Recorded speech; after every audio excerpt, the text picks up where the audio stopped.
দেখেন এত সুন্দর লাল খেজুর। দেখেন সিঁদুর কি লাল, সিঁদুরের মতো লাল দেখতে একদম।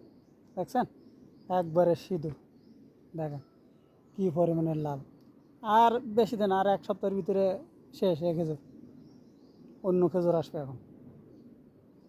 দেখেন কীরকম সুন্দর চেহারা খেজুরি, এত সুন্দর চেহারা খেজুরি। দেখেন লাল টক টক টক টক টক টক করতেছে। দেখেন মানুষই দেখলে মন চাই খাইতে, কিন্তু ভাই খাইবে কেমন? অনেক দূরে এসব। বাংলাদেশে হলে তো মানুষ খাইতে হইতো, দূর প্রবাস, দূর প্রবাস কি খাওয়ান যায়? আমরা তো পারি, তা আমরা তো খাই না ভাই। দেখেন এত কষ্ট করে আমরা পারি, তা খাইতে ভালো লাগে না। যদি কেউ কেন মিষ্টি, আমাকে তো খাওয়া অভ্যাস নেই এত। এদের খাওয়া অভ্যাস আছে, এরা এক এক জায়গায় 1 কেজি 2 কেজি করে খাইতে পারে, কিন্তু ভাই আমরা বাঙালিরা পারি না। আমরা বাঙালিরা একটা দুটো খাইলে একবার কাম শেষ। আর এ খাইলে মিষ্টি বেশি তো অনেক সময় ডায়াবেটিস হইতে পারে, এই জন্যই তো খায় না। আর তারপরও এদেরও ডায়াবেটিস হয়, তা সবার না। তারপরে এরা খাইতে খাইতে অভ্যাস হয়ে গেছে। গিয়ে প্রধান খাদ্য হলো খেজুর আর হচ্ছে কাওয়া, এদের প্রধান খাদ্য। ঠিক আছে, দেখেন কী পরিমাণে লাল। দেখেন দেখেন অনেক কাছ থেকে এনে দেখাচ্ছি। দেখেন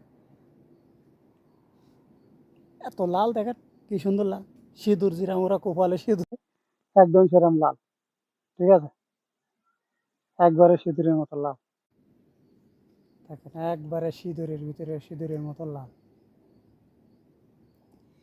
এত সুন্দর লাল। আর আমরা আসি তো কিন্তু গাছের মাথায়, ওই যে দেখেন মেলার নিচে। দেখেন দেখেন মেলার নিচে, মেলার নিচে এই গাছের মাথায় আছে। গাছের মাথায় এইভাবে আমরা কাজ করবো। ওই দেখেন খেজুর পাড়িয়ে রাখছে, দেখছেন? এই যে খেজুর এই পাড়িয়ে রাখছি এইভাবে। এই মাজায় দেখেন বেল বান্ধা, এই মাজায় বেল বান্ধা আছে। এইভাবে খেজুর আমরা পাড়ি থাকি সবসময়। ঠিক আছে, এইভাবে সবসময় খেজুর পাড়ি থাকি। দেখেন কি সুন্দর লাল এই খেজুরগুলো। দেখেন আমার গেঞ্জু লাল কালো, আবার এই খেজুরও লাল, ম্যাচিং করি। আর কি ম্যাচিং ম্যাচিং সবাই। দেখেন প্রবাস জীবনে কষ্ট, এই গাছের মাথায় বসে কিন্তু এই ভিডিও বানাচ্ছি। দেখেন এই যে দেখেন অনেক কষ্ট করি কিন্তু এই ভিডিও তৈরি করি আমরা, অনেক কষ্ট করি ভিডিও তৈরি করি। কারণ গাছের মাথায় এক হাত দিয়ে মোবাইল ধরা, এক হাত দিয়ে ওই হাবিল ধরা। ঠিক আছে, ধরি আমরা এইভাবে ভিডিও বানাই। তো অনেক কষ্ট না ভাই, মাজা ব্যথা করে। ঠিক আছে, অনেক কষ্ট। তারপরেও ভিডিও বানাই। এখন এই পথে ঢুকি গেছি, এখন কী করবো? সবাই দেখেন।